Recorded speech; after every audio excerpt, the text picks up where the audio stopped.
Welcome to our Meet the Parents podcast, a show where we share everyday stories about everyday life to help with the ups and downs of parenting. We'll have honest conversations as together we grow everyday faith in our homes. Wonderful everyday faith. Be sure to follow Meet the Parents podcast on your favourite streaming app and watch the videos on YouTube. And you can also find episodes and show notes at livingrock.church/Meet the Parents.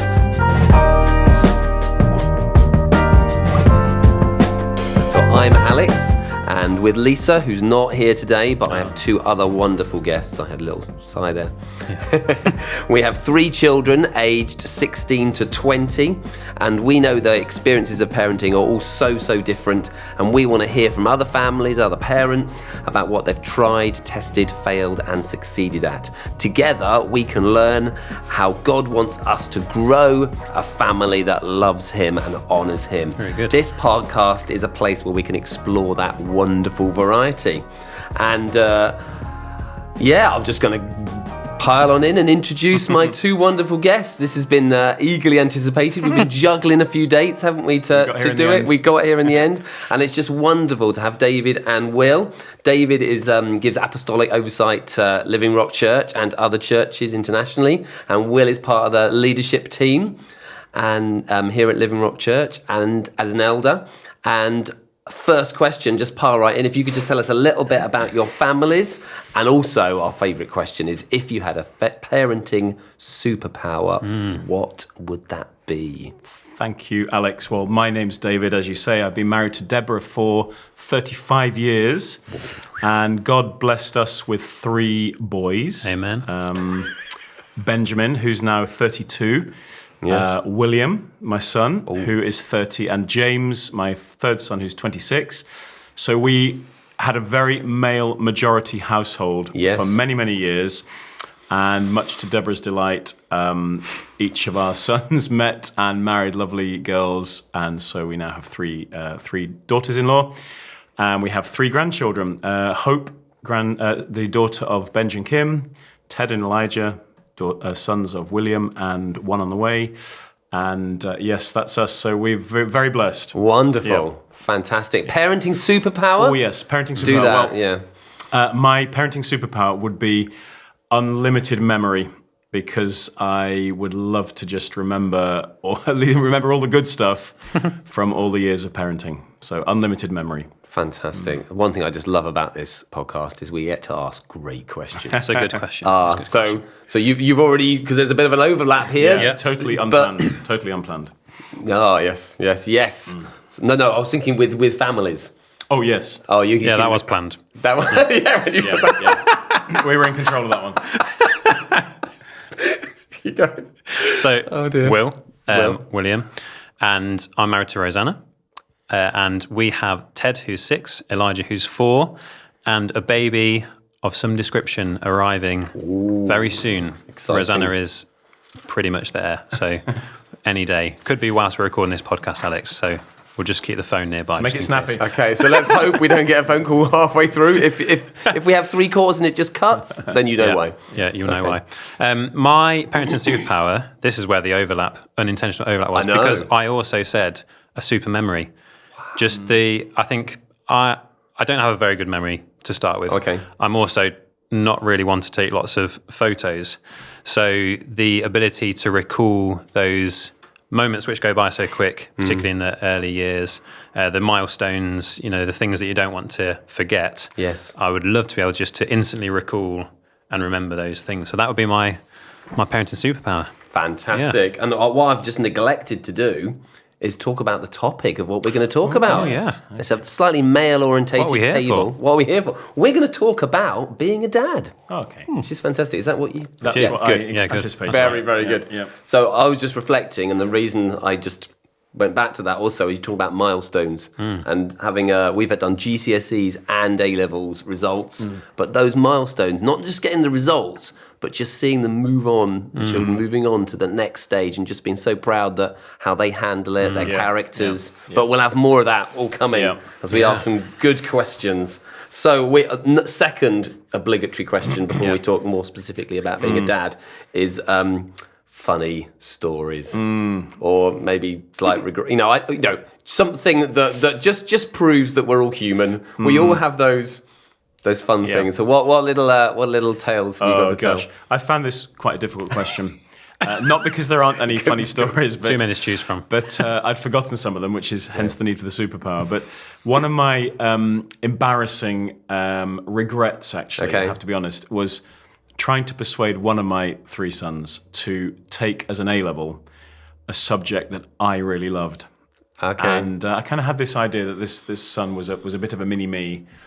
And because I had loved this topic, he also would love the topic. Of course. He did not love the topic. It wasn't the best of his first year of A-levels. It didn't end disastrously, but I think I caused him a little bit of unnecessary grief. And learned some parenting lessons. And learnt a very serious parenting question, which was to take more care and attention to know how each of my children should go in their own individual lives. Oh, that's good.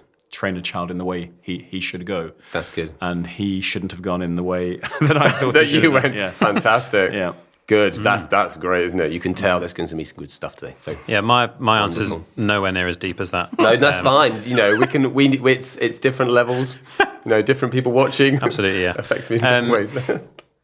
We purchased a folding camper, which is somewhere between a caravan and a trailer tent. Oh, okay. We don't use the phrase trailer tent to describe it in our circles. It's a folding camper. That's quite important piece of information. Okay. If anyone's watching from the caravan community. It's an in word. It's a folding camper. Okay. Anyway, beside the point.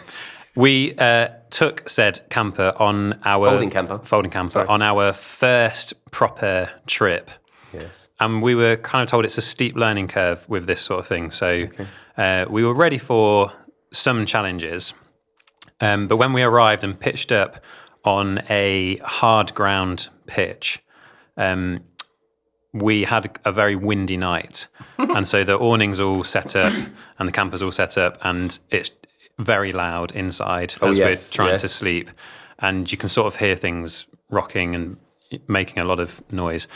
About 4 o'clock in the morning, I thought I better just see what's going on. So I poked my head out of the camper into the awning to see the whole thing just bouncing up and down like this. Wow. And sort of thought, let's just see if it's going to be okay. And it got a bit closer to sort of normal morning time, by which point it was really, really going for it. Yeah. And I thought, I'm going to have to try and secure this into the ground. Realised that pretty much all of the pegs had come out of the ground and the awning's just going up and down.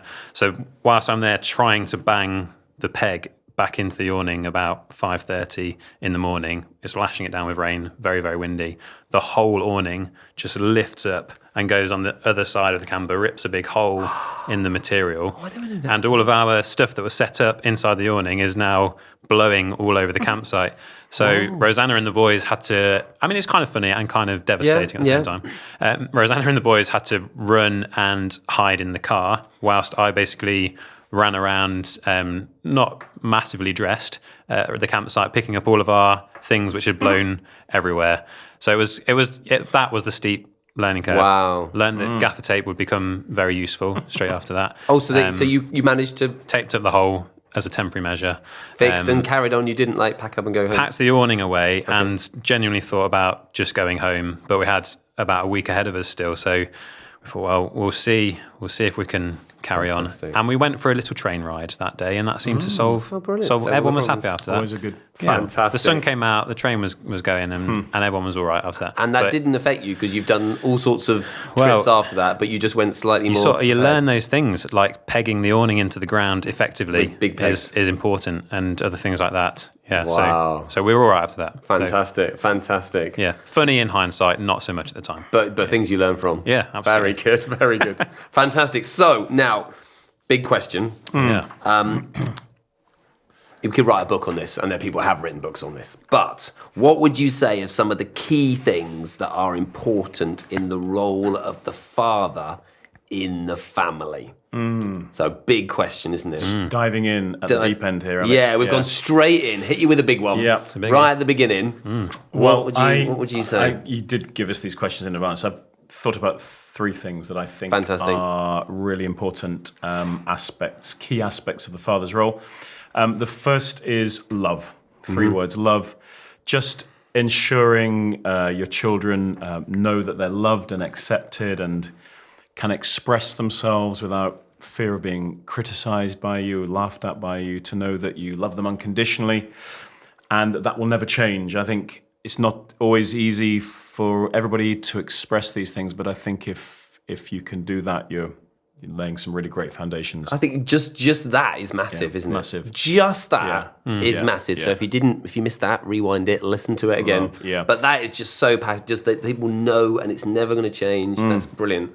I think then, as a father particularly, there's a key aspect of the role of bringing security, leading your home, your family, in a way that brings security, protection, certainty, consistency, that your kids know their dad is consistent and fair, a man of his word, dependable, that sets good boundaries. I know we'll maybe talk about those later. So you haven't mentioned money there, but obviously security is part of that. But would you say security is much wider than I'm just being the breadwinner? Absolutely. I haven't even been thinking about money in any of that. No, this is a child's sort of security for their soul, for their for their. That's good.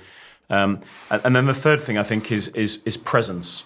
Just being there, time together, which we talk much more about. But being visible at home as much as possible, attending special events, making sure your kids know they're a priority in your life. Which again, probably say much more about that. That you're always here for them. So I think those things, in a sense, they never change. But certainly when your kids are younger, to bring love, to bring security, and to be present with them. Fantastic, fantastic, brilliant. So three similar sorts of things for me, really. One of the things I would say is setting the example and setting the kind of the standard of this is who we are as a family. I would take on that responsibility to say, for us and this family, this is who we are. This is the kind of family that we are. But in terms of setting an example in that, I find a quite helpful thing that I've heard from somebody else is this idea of getting who you are in the right order, and that first of all, I am a child of God. And before anything else, I'm just loved as a child of God. And I think I want my boys to know that love, but if I'm also showing that in my own life, that I know that I'm loved by God before any kind of achievement or success, then that's really securing. So that you're a child first of all, and that second you are an apprentice, that you're learning from Jesus, that the boys will come down each morning and see me reading my Bible or praying because I'm an apprentice to Jesus. I'm learning from Jesus. After that, they're the two key things. And after that, I'm a husband to my wife. I'm going to be a husband to my wife when the boys have grown up and left home. She's the number one priority in the house for me after Jesus. And so I'm a husband to my wife. Then I'm a father to the boys. And then I am, in my case, I'm a church pastor. That's my job. But whatever our job is, that's in the right way. That's the bottom of that list. That's not the thing that takes all of the time and the attention and the energy invested. But those other things are in the right order. That is big, isn't it? That sort of sets. I think that sets the example of that's how I'm going to operate, and I think being like that speaks as loudly as talking about that to your children, and if they see that, then that's securing, that's setting the right tone for us and our family. Wonderful. So I'd say that first of all. I also just noted down about being there, and if those things are in the right order, then my being there is not. It's not at the end of the day when I've got nothing left to give because I've given 80 of my 100% at work, so I've actually only got 20% to give around the dinner table, or I've been talking to people all day and giving so much of what I have that I'm now on reserves with my family. It shouldn't be like that, I don't think. I think you should be able to give to those that are the most important in your life and, that's and good. your That's very children good. and your wife and your family. So being there and really being there, not just being a face in the room, but being there to have fun and to make memories and play together and all those things. So so being there, and that's all positive. But then there's and this is positive as well. But the idea of showing loving discipline. Yeah. I say loving discipline because I think that's important. But that's key. Is that for Rosanna and I, we're the parents of our children, and we know better than them what's best for them. They're 6 and 4, and we will bring them up in what we know is best for them. Yes. So when they want to do things that aren't within that, well, no, you can't do that. Because we love you and because this is what's best for you. And you don't say it in those words exactly, obviously, but you get the idea is that That's powerful. just that loving discipline, which again, security, freedom in there as well, but within this is who we are as a family. Yes, I love that. I love the fact that you said security and then you said identity, but your security comes through your identity, doesn't it? If you've got everything in the right order, you know who you are, and also there's so many things that are pulling us away from that order. Yes. Asking people to spend, work jobs are just so pressured, aren't they? And people absolutely. and you've got to take that promotion, and there's plenty of reasons why you can take that promotion at work, and then but that drags you away from being a parent. So that order is so powerful, isn't it? Yeah. And then other things are lined up. Wonderful. And I don't think you ever ultimately miss out by prioritizing things in that way. No. That's the lie. That's the temptation. That's the worry that if I make my family first, I'll miss out. I totally believe that in the goodness and blessing of God, when we put things in the right order, we don't lose out on the big stuff. Wonderful. Do you know what? I think there'll be people who are listening who will just be taking that and just thinking. They'll be thinking about themselves, thinking about who they are in God, how everything fits, and I think there'll be pennies dropping. Do you know what? I can reorder this slightly. This will help me going forward, and I think that'll be really, really good. So, no, that's fantastic. Yeah. So relationships. Relationships. We kind of talked about order there with the relationships. So many different people have different relationships. It's wonderful. You've spoken about memories. You want to remember things to do with relationships and families. A lot of people struggle with relationships with families and parents and fathers. What examples could you give about how an everyday child-father relationship, what it should look like? What, in your opinions, what would you say it should, or biblically, how should it look? Well, what should a healthy relationship be? I was just thinking about two things for this, which are really simple, which is that we ought to, what the Bible tells us is that we need to know God, be still and know that I am God. Jesus only did what he saw his Father doing. So there's this important principle of us knowing God, which comes through relationship, but also that we're known by God. So it's not just that I know who God is, I know about him and what he does, but I allow him to know me as well. So I open up to let God know me as my Father. But for the same for us as fathers and as children, that I want for me and my children that they know me and they're known by me. Yes. But also you flip it around and I know them and am known by them. So I'm Wonderful. I'm not only kind of setting the example in a way that is unattainable or unrelational, but when I mess up, I apologize quickly. Yes. So, who do I want to be known as by them? Well, I want to be known as consistent, fair, unconditionally loving. You want to be known. That's how I want to be known by them, and and relationship builds towards that knowing. But practically every day, that looks like if I make an unfair judgment on a situation and tell somebody off, and then realize afterwards that wasn't true. Well, it's sorry, boys, that wasn't right. I misread that, and that's not.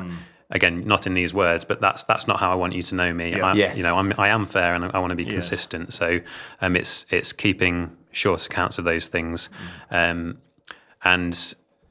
being sort of that building relationship in a way that shows unconditional love. I think that looks like, again, thinking of the everyday, that looks like celebrating successes when they happen, but that not being the only way that celebration or treats happen, because we would make quite a deliberate point of just doing fun stuff to show the boys that we love them, and, and we're just doing something fun for no particular reason. You've not done anything to earn this treat or whatever it is, but we're just doing something fun because we love you, and we want you to know that you're appreciated just for who you are and for being a part of this family without doing anything necessarily. So, wonderful. Yeah. So just off the cuff, what would be like a typical thing you might we're going to do this? Like, they don't have to be really expensive, costly things, do they? Yeah, no, not like buying them presents or something. What would you just do as like a typical little thing that this is what we're just going to do as a family?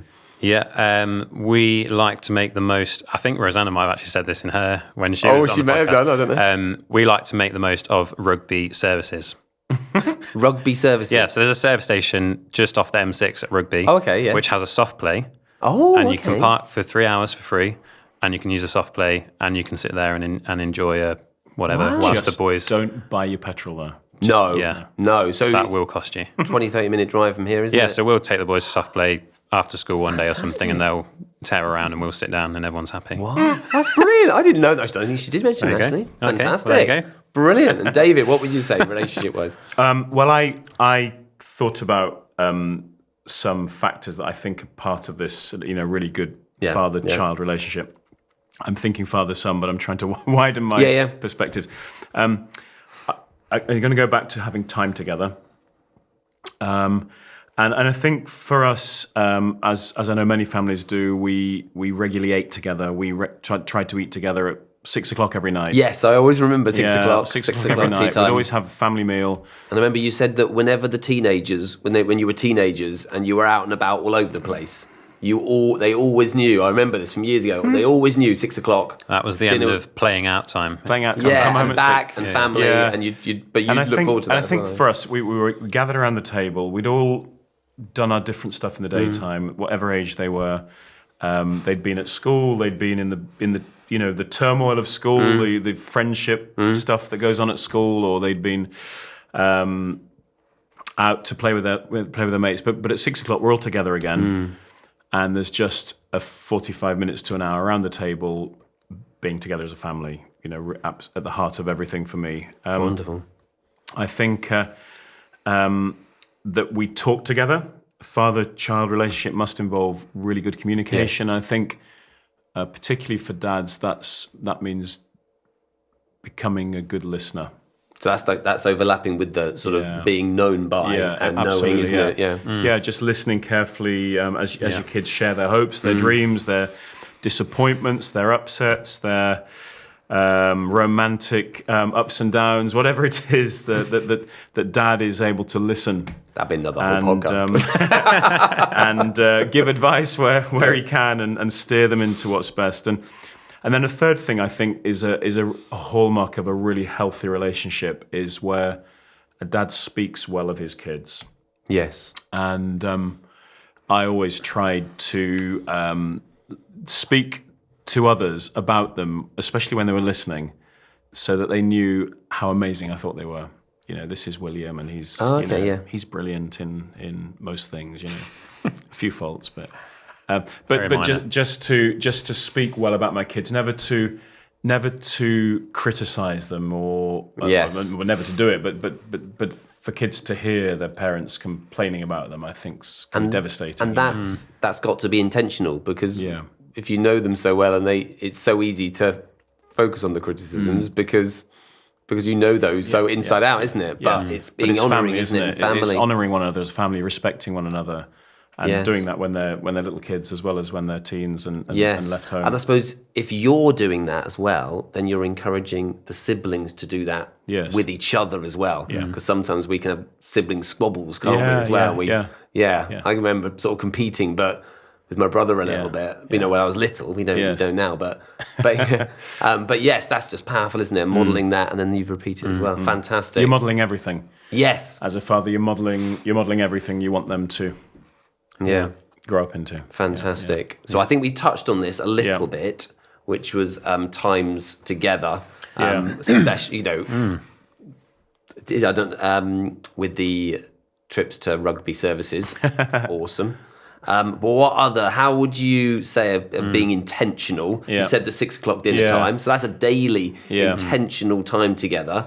Some may be more special, some may be less special, but planned. They're all special in that sense, aren't they? What would you say about that? I had a sort of little simple goal for me as I was parenting growing kids at home, was that I'd try and spend some one-on-one time with each of my 3 sons. I think it was once a week. Okay. Once a week, I'd try and do something just with one of them. And they were generally very inexpensive things. Yes. Taking the stuff down to the tip, or yes, a quick bowl of nuggets at McDonald's, or what was your favourite? A bowl of nuggets. I do enjoy a good tip trip, actually. Do you? Yeah. It's quite therapeutic. Yeah. Or just doing a task together, or going on a bike ride, or going for a walk. But something where me and one of them were together, and we tried to do that with all 3 of them. And and those times, I absolutely loved those times, and I still remember them. Fantastic. And just talking about what was going on in their lives, what they were thinking about, what they were. How it was going with their respective girlfriends, cum fiancés. Yes. So for me that was it. They weren't expensive things. We did do some much grander things than that, but those simple things for me was vitally important. Well, it's just sparked a thought in me, the way you say doing a task together. Yeah. If you're a little bit rushed, a little bit stressed, and you ask to help you do something, and then it goes pear-shaped, and that creates difficulty. And I know I've done that when I've needed to go a job, you come and help me, and then it's not been a pleasurable experience as well. But it's making that decision, isn't it? What you're doing together and what the purpose of that is. That you're there to enjoy that time together, to relationship build, and be intentional in that.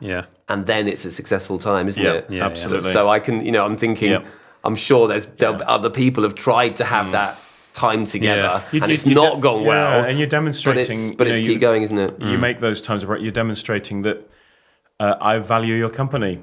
Yes. I enjoy your company. I like talking to you. I'm interested in what you're doing. I think your ideas and opinions really count. There's a lot of things going on when you're in that one-on-one time. And over time, if you're doing that again and again and again, it's that affirming, it's that building up. Yeah, definitely. Fantastic. What would you say?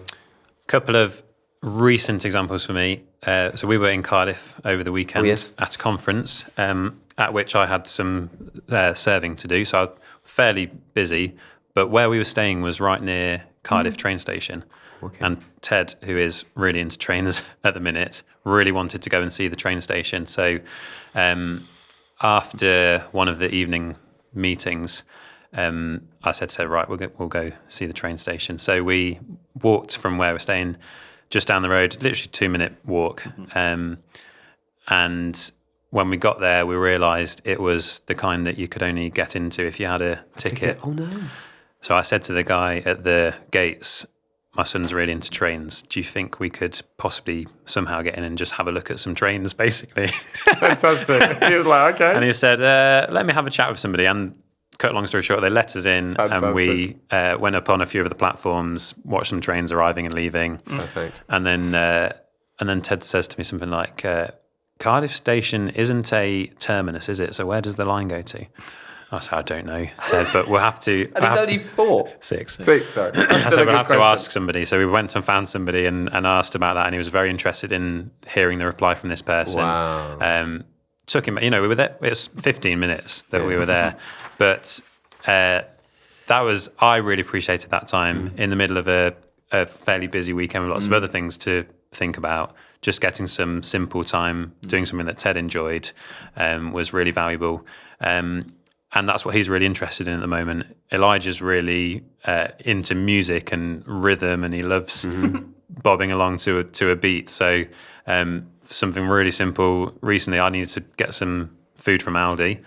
So just took Elijah in the car, blasted some music on. We both had a good boogie on the way to Aldi, pushed him around backwards in the trolley around Aldi and span him around and all those sorts of things. and listened to some tunes on the way back again. Again, very simple. Yes. I had to do it anyway, but just involving him in a way that he would enjoy and that we could just spend some... So again, that one-to-one time being...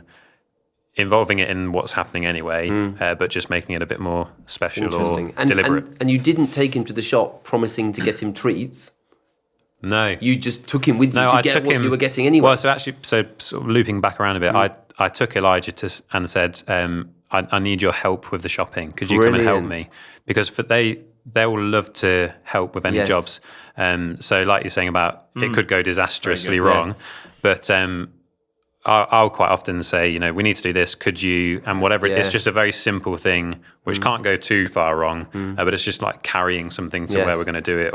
But their involvement and taking some sort of ownership of this thing that we're all doing together, they feel, I've added to this, and this is. But and also, what speaks to me, some people will bribe and give sugar-based things. The treat isn't if you come, I'll give you this sugar. The joy is to spend that time together. And that is powerful, isn't it, as well? That's where the focus is, which is just wonderful as well. So simple, but effective. Simple and effective. Wonderful. 2 train-based stories. This is good. Is there any more coming up? You can tell what kind of stage of life we're in, Alex. Wonderful. Now, just thinking about the sort of as a dad trying to be a breadwinner and be successful and how the world sort of perceives that, trying to sort of have it all and pursue it all. Are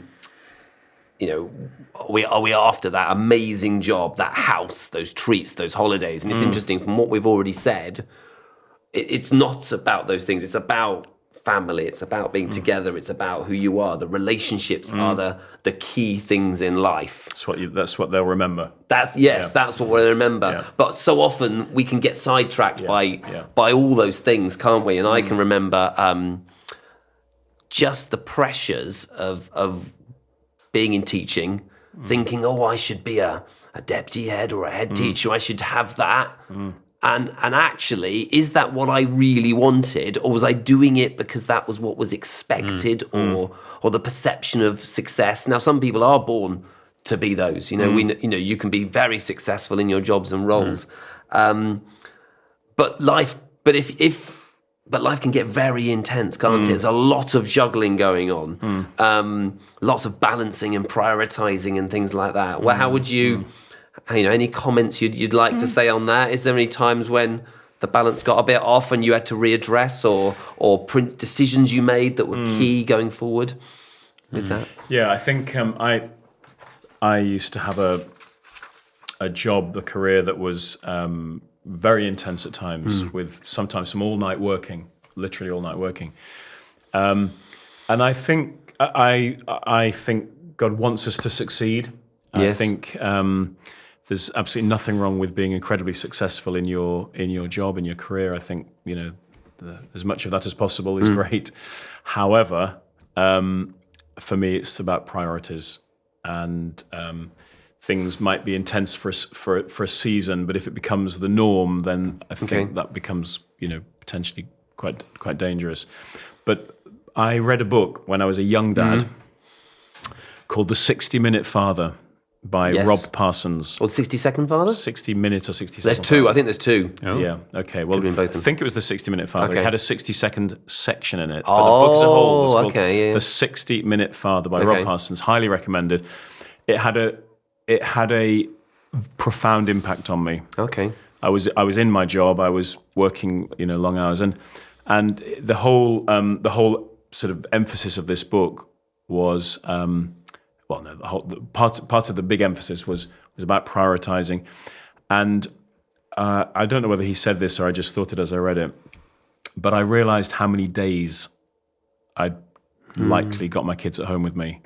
And if they leave home at age 18, just for the sake of the maths, it's 6,570 days. Wow. And it just didn't seem that many. And I thought, you can kind of count off 6,500 days. So I got to think about the long term here, and this short period of time in which I have the tremendous privilege and responsibility of raising kids at home. That has to be.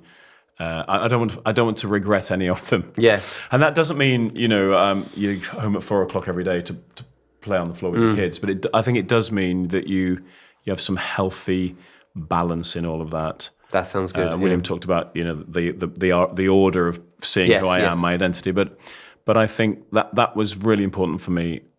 Changed my approach, made me. I didn't want to have missed bath time, bedtime, book reading time, bike ride time because I was at the desk or at the office, unless it was incredibly essential that I did that. So, so I found that very helpful, and I'd certainly recommend the book if you can get hold of it. Yeah, fantastic. Yeah. Well, yeah, I think particularly thinking around kind of the balance of work and busyness and family and all of the things that you'd love to have the time to do all of them. Perhaps a helpful tip is one thing that Rosanna and I will do regularly is sit down with the diary and put in not just the things that we know we're committed to, events and things coming up, but also put in things like a family day or a day to rest, or taking the boys to do something fun. Like we'll literally put those things in the diary, even if it's with no particular content, but it's to deliberately block out time, which then means that's not going to get filled with something else, because inevitably, if you don't put something in a space, it gets filled with other busyness or things that aren't actually that important to you.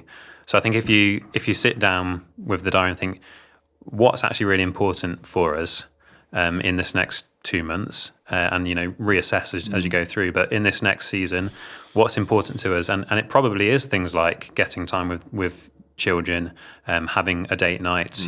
It probably is those things, and work, and some of those other busy things.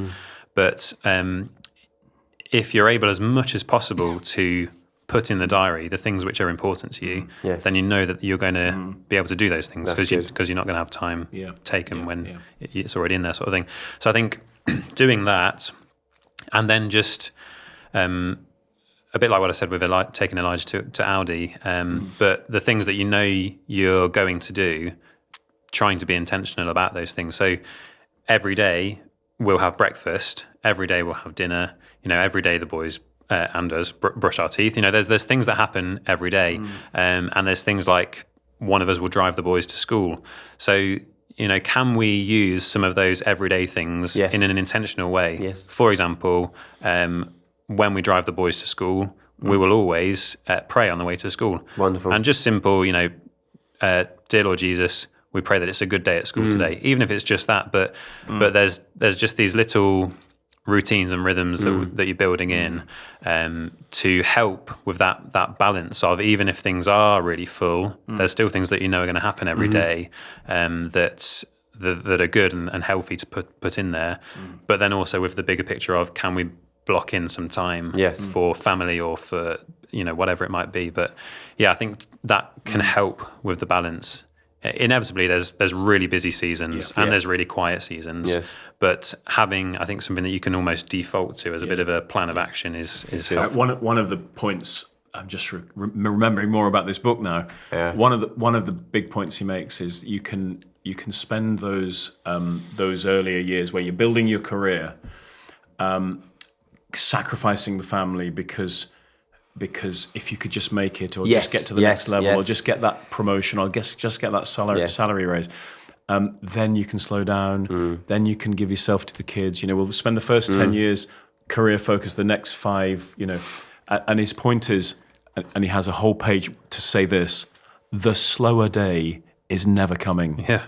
Yes. So have your routines now, because it's a fallacy to think that eventually you'll be able to just slow everything down. The kids will have left home by then. Well, yes. Be too late. Yes. Make the most of it now. I think I read one of the stories on social media. There's like a Italian fisherman who was sitting in the town square having coffee with some other men. This is more of just a man thing, and a man came along and said, "Why are you sitting here? Why aren't you fishing?" He said, "Oh, I've caught enough fish for today."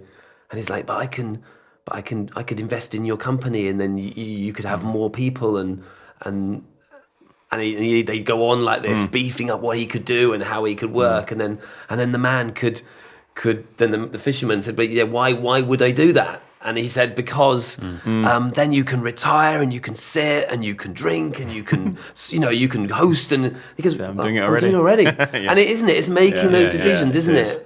And it's the perception. And we live with perceptions often, isn't it? But if we can grasp the reality of now and being still, knowing who we are in God, and it's going not, through that. For me, it's not to be negative about careers. It's not to say don't try and get promoted. It's none of those things. It's just doing it all in balance. Yes, I love that word. And imbalance is such a good phrase, isn't it? Wonderful. You will always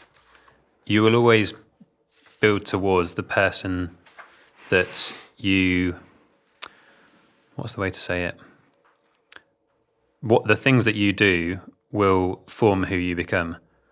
Yes, and if you can be really clear about who the person is that you want to become, then you will do things that line up with that goal.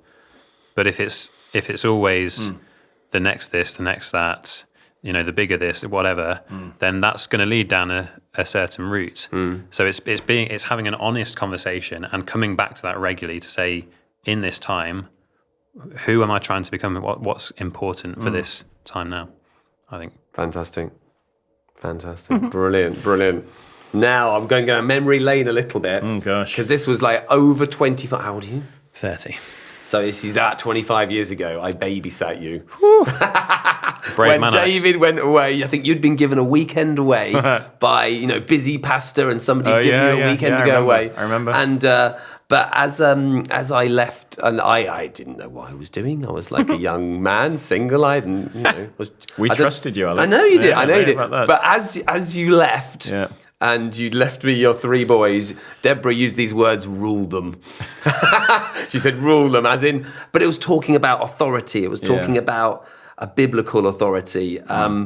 And it just got me thinking, that phrase has never left me, rule them, but it's in a healthy way. Because rule, that it can be perceived badly and overbearing. I don't think she meant that. No, definitely not. And phrases like that, as you sort of unfold in your understanding as you go through life, and you link it into sort of biblical authority, and I've linked it into go all authority in heaven and on earth, so therefore go and make disciples. Is that sort of delegated authority to rule over our families, to rule in the situation. So just regards to like commissioning, discipline, correction in the family, the authority of the father in the family. Have you got anything to say sort of on that, and how you sort of exercise that? And it's a massively important thing. Yes. Easily misused, abused, but that shouldn't cause us to shy away from being parents. Yes. I think a lot of dads want to be one of the lads. A lot of mums want to sort of go out with their kids, and there's nothing wrong with that. But we are parents. It's part of our commission as parents is to bring order. Set boundaries, and I think if it's done in the context of love, that our kids know we love them. That's why we're ruling. That's why we're saying no if we need to. That's why we're setting boundaries. Then it's a lot easier for them to embrace that. We certainly had house rules. One of the ones that we kind of often talked about because it. We found it most helpful. I think they did as well. Was the no dating till you're 16. Oh, okay, yes. And we were very strict on that. There were no exceptions. But I think that our 3 boys knew that was a boundary we set because we loved them. Okay. Because we believed it was best. And actually, I think any boundary, what time you come home, what time you're expected around the dinner table. Yes. They bring great security to kids and actually give them a tremendous reason to say no sometimes to to temptation. So that was my perspective. I don't know whether my middle son has any different views on that. No, totally agree. Yeah. Oh, that's good. Yeah, I think it's one of those that you don't fully appreciate at the time. Yeah. Yes. But in hindsight, to be honest, I would. If I was to re-give that rule to myself, I probably would say 18 for me. Yeah. Okay. Yeah, honestly, just just looking back on the kind of person I was at the time, I think actually a couple more years to, and it wouldn't be the same for everybody, but I think 16 was a good general rule, and it's definitely something that I just didn't fully appreciate at the time, but it was a really good boundary. Yeah, definitely. Fantastic. Yeah, and I think boundaries would be that's the in terms of authority. I think it's the role of parents to set boundaries for sure. Yes. Which can seem restrictive, but in reality bring real security and bring a lot of freedom, bring the ability to say yes and no to things. Without boundaries, there's vagueness. There's, should I do this? Shouldn't I do this? I'm not really sure what the rules are, but within the context of boundaries, there's that love and care. There's a verse in the Bible, in the book of Psalms, that talks about boundary lines falling in pleasant places for us. And I think it's our role as parents to set those boundaries, and knowing that what we're doing is setting them in pleasant places, that this is a really good, within this boundary, this is a really good place for our children to be. So we'll do that, and then because inevitably our human nature is to push the boundaries. That's when authority comes in again to say, no, this is where we go and no further.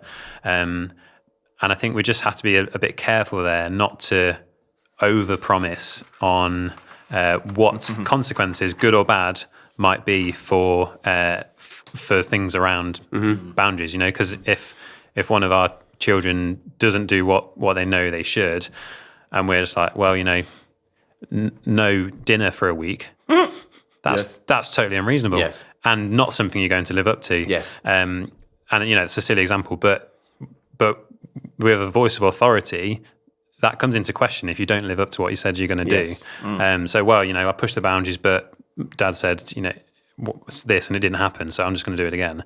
I think that there's real wisdom in saying what you're going to do and doing it. So not over-promising and not following through. And it goes for good things as well. You've done a great job here. We're going to do this weekend, or whatever. But you've got to follow through on those things to make sure that authoritative voice carries the weight that it's supposed to, in a really positive way. It's all to say this is the wonderful boundary in which we're going to flourish and thrive, because this is all good stuff for us to make the most of. I suppose as well, God gives those boundaries to us, doesn't he, as well? Yes, totally. And he says this is within these parameters, human society can thrive. Yeah, exactly. You as humans can thrive, and as you push those boundaries, that's when society gets themselves in a bit of a mess. Yeah.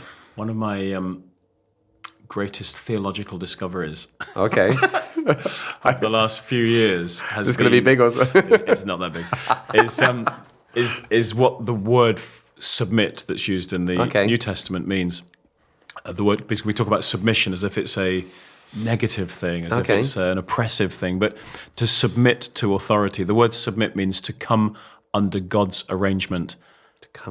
So I love the idea. God has a good arrangement for things, and in the home, parents lead in the home. Husband is head in the marriage. There's an arrangement that God has, and children are to submit to their parents. Could you perceive that as submit, as in two wrestlers, and one's overpowered the other one. The one is weak, and he's like, no, I can't. But that's not the way God uses it.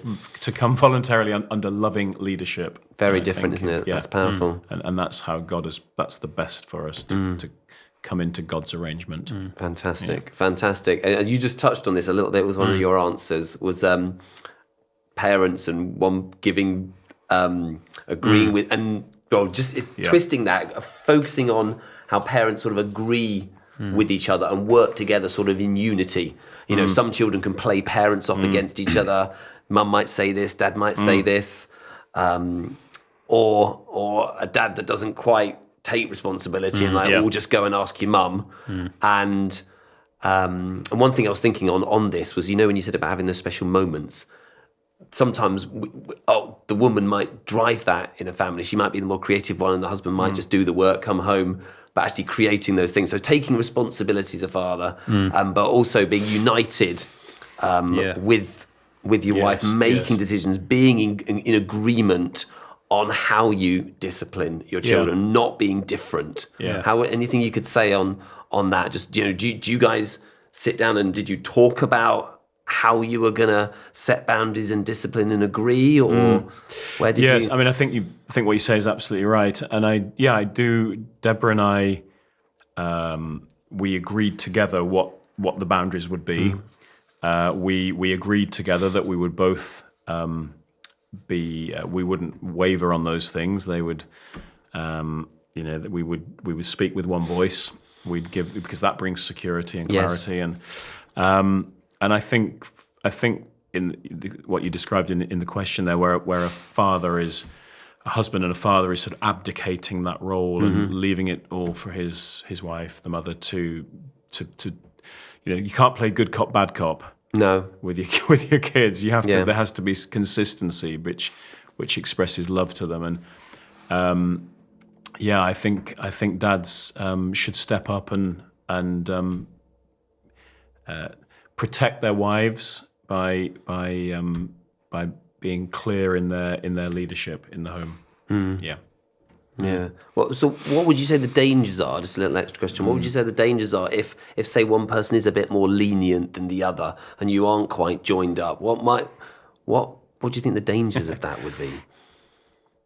I mean, you're not going to handle things exactly the same, and a mother is always going to have a different take on some of the things going on, and that's exactly as it should be. Negotiate and discussion. But I think if one of them, possibly the wife in the situation you're describing, if she's coming under a lot of pressure because the kids are going to her because they think she's more lenient, then I just think she comes under an unnecessary pressure that dad should be stepping into to help her. No, that's good. Protect her from. Yeah. That's good.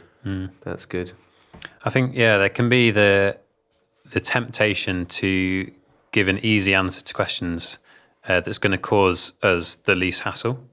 So I think if something comes up, the temptation is to be like, ask your mum, or just do this, or stick the TV on, or whatever it might be. But the temptation is, this is the easiest way to solve this problem quickly, especially for blokes and for dads. Let's solve this quickly by X. But I think what we sometimes don't consider is that we don't have to give an answer there and then to what's going on. And perhaps a more helpful thing sometimes is to be, I'm not really sure, I'm going to talk about this with your mum and we're going to decide together what the best thing, especially if it's something important. But there's that common voice then, that unity there's between power in that joint. Imagine a child hearing, I need to talk to your father about this. No, but there's power in that, isn't it? Because there's two people together. They're going to weigh it. They're going to talk about it properly. They're not making a rash emotional decision in the spur of the moment. And whatever it is going to be dealt with isn't it, properly? I think it speaks a lot, and again brings that clarity. There's so many different opinions and voices, and as a child, when you're trying to figure out which of those to listen to, if also your parents are saying different things, then that's just adding to the noise and the mix.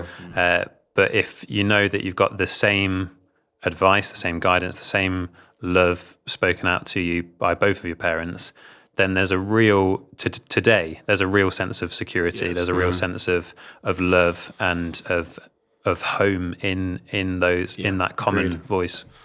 Wonderful, wonderful. Thank you. This has been a wonderful time. One last question. We've covered some great stuff, hasn't we? I think there's a lot in the news about sort of mental health and men with mental health and talking, opening up to each other, sharing about feelings and how you're doing, and for men to talk to each other,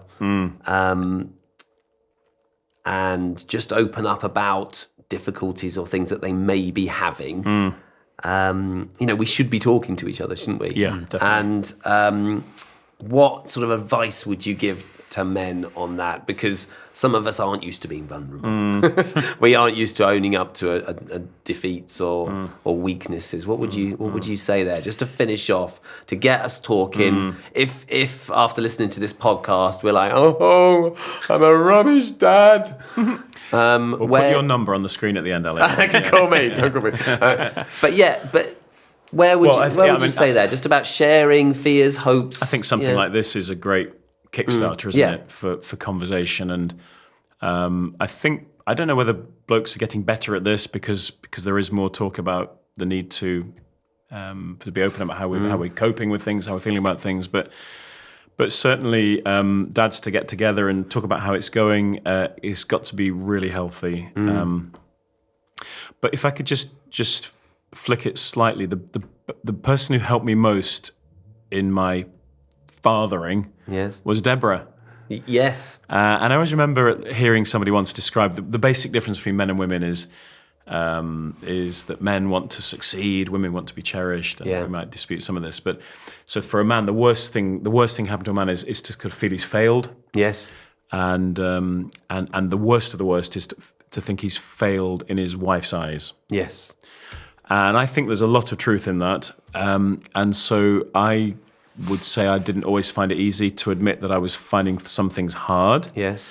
If that makes sense. But Deborah was always had some wisdom that I needed when I needed it. So I think chatting as blokes and letting your wife speak into what she's observing as well is really helpful. So just being vulnerable to our partner, to our wives, it's the biggest task. You know, you talk about superpower could we have.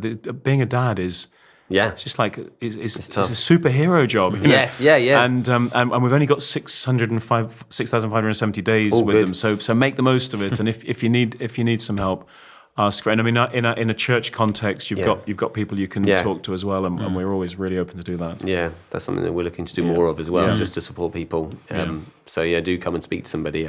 Well, what would you say about just talking as blokes, opening up to our wives, opening up to other people?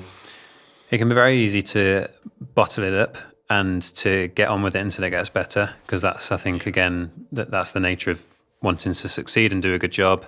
It can also be easy to muddle your way through, come out the other end, and then say, this was hard, but I got through it.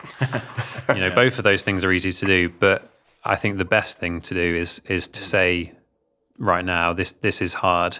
Or here's some really great wins that we had this week.